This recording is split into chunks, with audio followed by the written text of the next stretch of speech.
आठवडाभर घरातलं सगळी कामं करायची, सगळं काही आवरायचं, सगळं व्यवस्थित करायचं.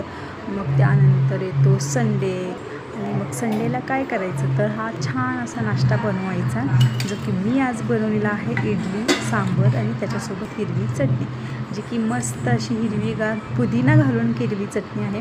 माझ्या प्रत्येक रेसिपीमध्ये तुम्ही बघितला असेल, पुदिना हा एक छान इन्ग्रेडियंट्स म्हणजे महत्त्वाचा इन्ग्रेडियंट्स असतो माझा, कारण पुदिना घालूनच मी काही चटण्या ज्या असते ते मी नक्की बनवते.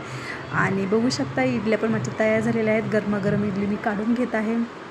सो आठवडाभर काम केलं ना तर एक थकवा घालवण्यासाठी किंवा मग काहीतरी असं छान मस्त चविष्ट प्लस हेल्दी खाण्यासाठी तुम्ही असं घरी पण छान इडल्या बनवू शकता. बघताय किती छान निघालेल्या आहेत ह्या माझ्या इडल्या, एकदम अजिबात तुटलेल्या नाही किंवा कच्च्या तर बिलकुल नाही आहेत, छान फुगलेलं पण आहे.